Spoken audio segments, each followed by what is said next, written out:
I'm Abigail Harmon. I'm 35 years old and the CEO of one of America's most innovative ag tech companies. But last month, I stood outside my childhood home holding a carefully wrapped gift.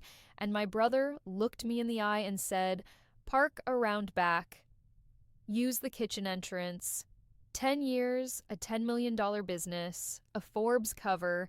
And I was still just the farm girl who wasn't good enough for the front door until someone walked in and said, "Is Madam CEO here?" And suddenly, everything changed. Have you ever had to fight to be seen by your own family? Comment where you're watching from and hit like and subscribe to hear how I made them say my name with respect. Growing up on our 800-acre family farm in Nebraska, I learned two things early. The soil was rich, and my place in it was not. "Abby, leave that to your brothers," my mom would say, gently guiding me away from the tractors. Jason and Curtis got the inheritance. I got handed a garden hose. At 8, I asked Dad if I could learn to drive the tractor like Jason. He didn't even look up. "Farming isn't for girls. You'll get married and move away. No point learning skills you won't need." By 9, Curtis, who's younger than me, was already operating the irrigation system while I watched from the porch, invisible. When I cried about it, Mom would whisper, "Your father means well. He just wants what's best." "How is being left out best for me?" I asked. She never had an answer. I turned to science. At 13, I built a tiny greenhouse in the corner of our land using scrap parts. I grew pest-resistant tomatoes and documented every test in a notebook. Dad passed it daily, never stepped inside.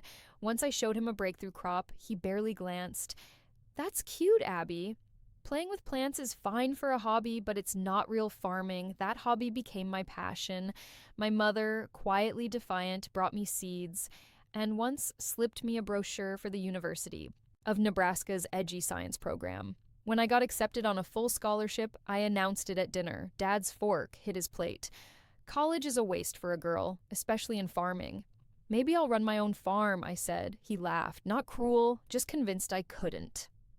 "This land goes to your brothers. That's always been the plan." Then came the ultimatum. "If you go, don't expect to come back." College felt like stepping into a different world, one where I wasn't the girl on the farm, but a budding scientist. Professors judged me by my ideas, not my gender. Still, it wasn't easy. Without a dime from my family, I juggled 3 part-time jobs: waitressing, shelving books, research assistant in the A-lab. My studio apartment above a laundromat smelled like detergent 24/7. The mattress was thin, the noise constant, but it was mine, and I paid for every square inch myself. Each month, I called home. Mom whispered updates. "Your father's in the Ivory fields," she'd say when I asked to speak with him. Every time, he never picked up. Junior year, my drought resistance project caught the attention of Dr. Eleanor Williams, a pioneer in sustainable agriculture. She became the mentor my father refused to be. "You think like a farmer, but build like a scientist," she told me. "Don't let anyone convince you that's not valuable."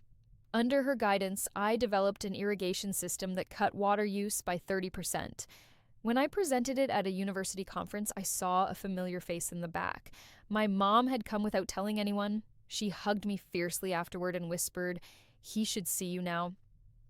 After graduation, I declined cushy corporate offers. I didn't want to sell my work to a giant. I wanted to help farmers like the ones back home. With a grant and Dr. Williams' support, I launched Agri Solutions in a converted warehouse in Omaha. My prototype failed field tests. Investors laughed me off. I maxed out 3 credit cards, slept on a cot in my office. One night, crushed by rejection, I called Rebecca, my best friend from college. "Maybe my dad was right," I said. "Maybe this isn't for me." She didn't let me spiral. Number. "He was wrong at 18, and he's still wrong now. You're not failing. You're building." 6 months later, I landed my first investor by demoing the prototype right in a hotel lobby. That check, it saved my company, and maybe it saved me too. 10 years after I left, my mother emailed me, "Your father is turning 60. Please come." No apology, no mention of a decade of silence, just a line like nothing ever happened. Still, I went. I brought a vintage model of his first tractor. A peace offering. I wore a navy dress, modest heels, parked out front. But Curtis greeted me with a nod and said, "Guess park around back." Use the kitchen entrance. Even now, I wasn't family, just tolerated. In the kitchen, a woman I didn't know looked me up and down and asked, Margaret, should your helper take out the appetizers? Mom flushed. This is my daughter, Abigail, the woman stammered. Oh, I'm so sorry. I didn't realize. I smiled, tight-lipped. My brother told me to use the kitchen. Photos of Dad lined the hallway, his life in pictures. I wasn't in a single one past age 18.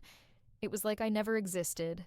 When I handed Dad his gift, he nodded and placed it unopened on the mantel. Thanks for coming, he said, then turned back to his guest.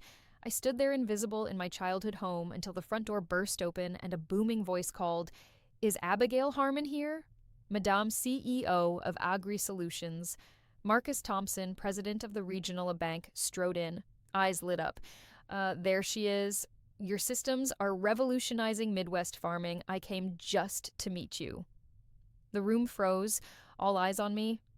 My father's friends murmured Forbes cover 30% water savings. Marcus clapped me on the back. Richard, you must be proud. My father's response. Abigail's always had her own ideas. Not I'm proud, just tolerated again. But the damage was done. The guests knew who I was, and for the first time in that house, so did everyone else. After dinner, I stepped outside to breathe.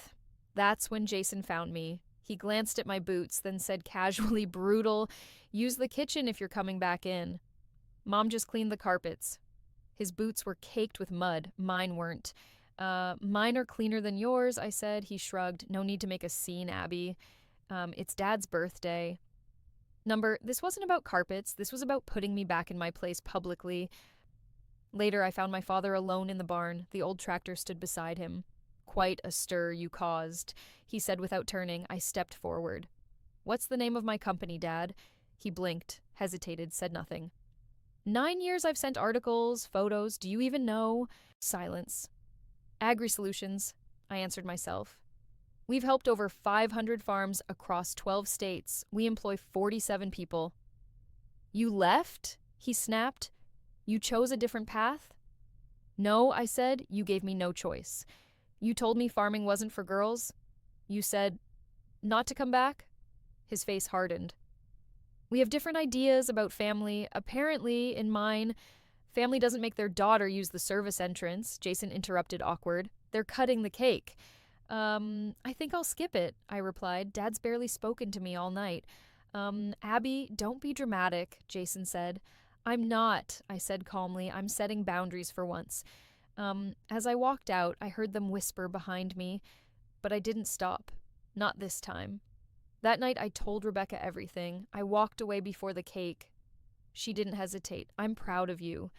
Boundaries aren't dramatic. They're healthy. The next morning, I went back. Not for them. For me. I'm not leaving without saying what I need to say in the living room. I face them all. I won't be treated like an outsider anymore. I'm your daughter. I built something. I deserve to be seen. And for the first time, they listened. 6 months later, I returned, not as a guest, but as a consultant. My father had called. He wanted my help updating the irrigation system. It wasn't warm, but it was something. We walked the fields together, side by side. Your mother says your system saved us 14% this season, he said. That's significant. He didn't say, I'm proud, but he did need to. On Thanksgiving, I pulled into the front driveway. No one told me to move. No one told me which door to use. My niece ran up first. Are you the water lady? I guess I am, I laughed. But I used to be just the girl no one saw inside. The family photo above the fireplace had changed. This time I was in it. Later that evening, my father surprised me. Farming's changed. We should have listened to your idea. Sooner, it wasn't a perfect apology, but it was real and for him, monumental. He paused, then added, Your mother made me look through every article. She kept them all. I blinked back tears. I had chased his validation for years, thought if I just achieved more, one day he'd see me.